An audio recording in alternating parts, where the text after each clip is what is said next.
ក្នុងព្រះពុទ្ធសាសនានឹងមានធុរៈពីរយ៉ាងពាក្យថាធុរៈនឹងមានច្រើនយ៉ាងច្រើនប្រការច្រើនបែបច្រើនបទដែលយើងតែងតែយកមកប្រើប្រាស់ជាធម្មតាដូចជាមានធុរៈកូនឈឺមានធុរៈកិច្ចការក្នុងផ្ទះកិច្ចការផ្សេងជាដើមតែធុរៈក្នុងទីនេះនឹងសំដៅយកធុរៈខាងព្រះពុទ្ធសាសនានឹងយកមកបញ្យល់ពាក្យថាធុរៈក្នុងព្រះពុទ្ធសាសនានឹងមិនមានសេចក្តីថាពុទ្ធោប្រសើរកិច្ចការរវល់ការកង្វល់កិច្ចការធ្វើខាងពុំបានសម្រាប់បុព្វជិតអ្នកបុស្សអ្នករៀនត្រូវប្រតិបត្តិនឹងមិនអាចកន្លងបានធុរៈមានពីរយ៉ាងគឺគុណធធុរៈមួយនិងវិបស្សនាធុរៈមួយធម៌ទាំងពីរនេះជាគូនឹងគ្នាគឺមិនអាចខ្វះធម៌ណាមួយបានទេធម៌ទាំងពីរនឹងប្រៀបបានដូចជាកូនសោនិងកូនសោនិងមេសោបើមានតែកូនសោខ្វះកូនសោក៏ប្រើការមិនបានបើមានតែមេសោខ្វះកូនសោនោះក៏ប្រើការមិនកើតយ៉ាងណាធម៌ទាំងពីរនេះក៏ដូចគ្នាដែរធុរៈនឹងមានពីរយ៉ាងដូចជាមួយគុណធធុរៈគុណធធុរៈនេះគឺជាធុរៈខាងសិក្សាគម្ពីរបាលីអដ្ឋកថាមានព្រះបិដកនឹងជាដើមពីរវិបស្សនាធុរៈនោះគឺជាធុរៈខាងពិចារណានាមនិងរូបពិចារណាសភាវៈធម៌ដែលឆ្លុះបញ្ចាំងឃើញឲ្យឃើញតាមសេចក្តីពិតដោយបញ្ញាគុណធធុរៈនោះគឺការសិក្សារៀនសូត្រតាមព្រះពុទ្ធឱវាទឬក៏ធម៌ដែលព្រះសម្មាសម្ពុទ្ធនិងព្រះអង្គនឹងទ្រង់សម្ដែងហើយបានទុកក្នុងពុទ្ធវចនៈឬក្នុងព្រះត្រៃបិដកដែលចែកចេញជា3ផ្នែកគឺផ្នែកទី1នឹងនិយាយអំពីរឿងវិន័យដែលហៅថាវិន័យបិដកនោះគឺជាគម្ពីរដែលប្រមូលផ្ដុំទៅដោយធម្មវិន័យសិក្ខាបទដែលមាន5គម្ពីរនេះបើនិយាយអំពីសភៅនឹងមាន13ភាគគិតជាទំព័រនឹងមាន5435ទំព័រក្នុងគម្ពីរនេះនឹងគឺមាន21000ព្រះធម្មខណ្ឌវិន័យបិដកនេះគឺជាគម្ពីរស្ដីអំពីច្បាប់ក្រិតក្រមដែលព្រះពុទ្ធនឹងទ្រង់ដាក់អាជ្ញាបញ្ញត្តិ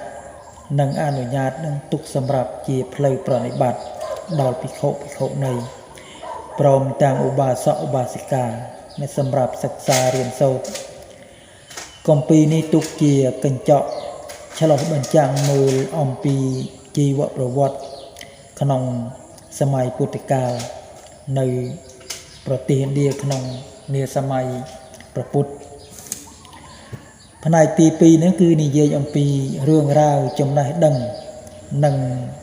ប្រតិបត្តិក្នុងព្រះពុទ្ធសាសនាដែលហៅថាសតនបិដកជាគម្ពីរដែលប្រមូលផ្ដុំចារឹក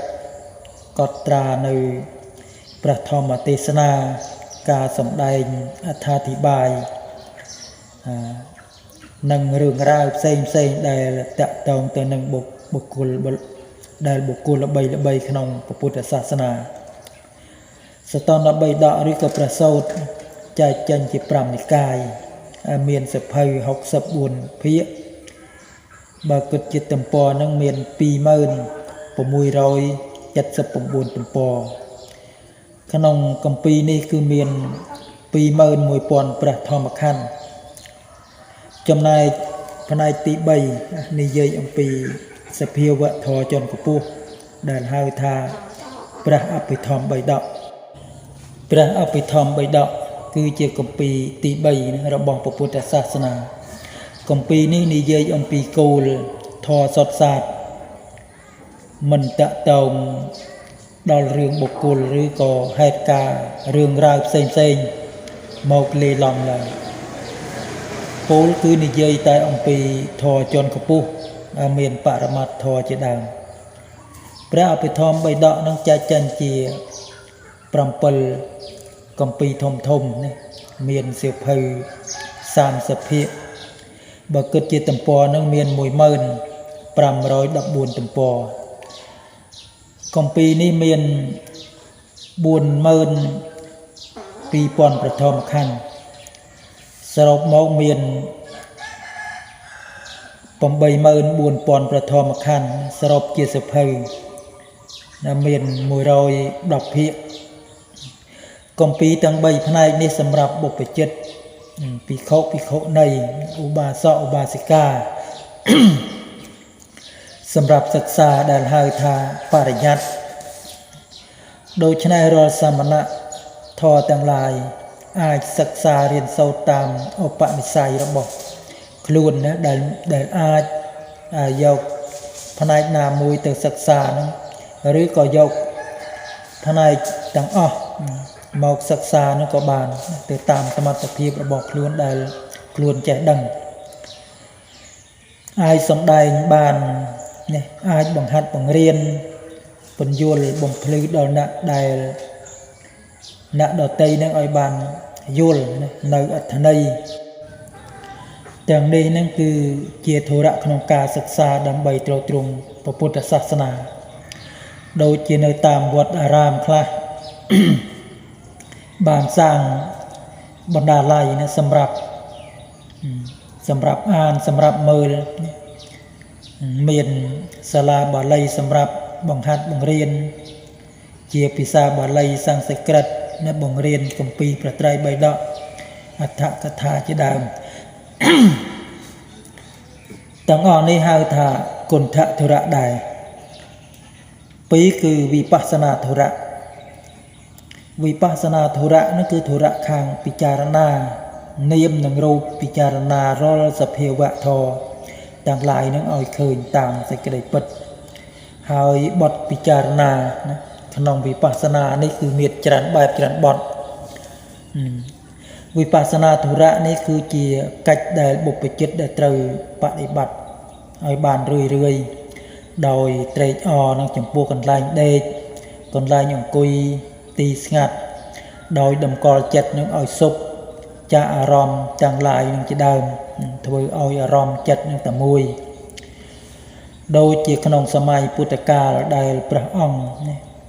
ទ្រង់គង់នៅជាធរមាននៅឡើយកាលដែលព្រះឧបលិដែលមិនទាន់បានបួសនៅជាក្រហមនិយាយសាមញ្ញទៅលោកជាអ្នកកាត់សក់ក្នុងវាំងនៅនគរទេវតាហៈកាលដែលលោកមកបួសនេះតាមព្រះរាជបុត្រក្សត្រមួយអង្គដែល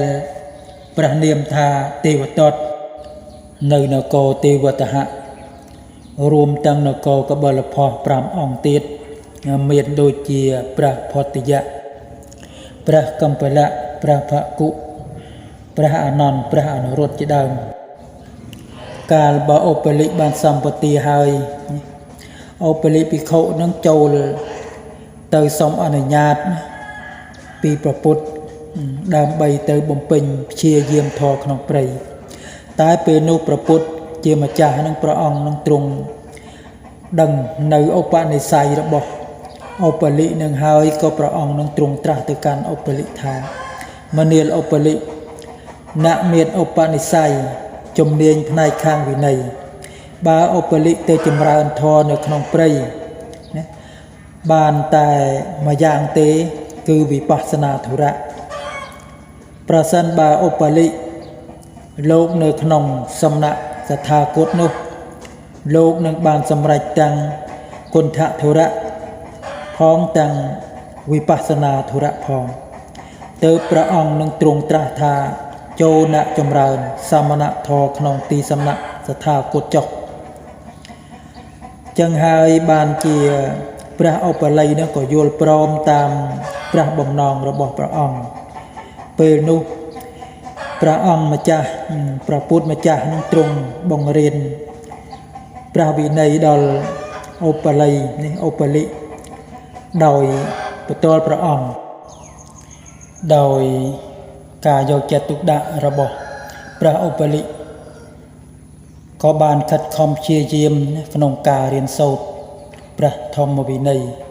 បន្ទាល់ពីព្រះអង្គផងនិងជាអ្នកមានឧបនិស្ស័យពីជាតិមុនផងទើបព្រះឧបលិនឹងបានសម្រេចជាព្រះអរហន្តព្រមទាំងសម្រេចធម៌គឺបដិសម្ពិទា4វិមោកធម៌8និងអភិញ្ញា6ក្នុងវស្សានោះទៅព្រះពុទ្ធជាម្ចាស់និងព្រះអង្គបានលើកតម្កើងសរសើរព្រះឧបលិថាជាបុគ្គលកម្ពូលទាំងផ្នែកគុណធធរៈនិងវិបស្សនាធរៈជាងភិក្ខុទាំងឡាយឯទៀត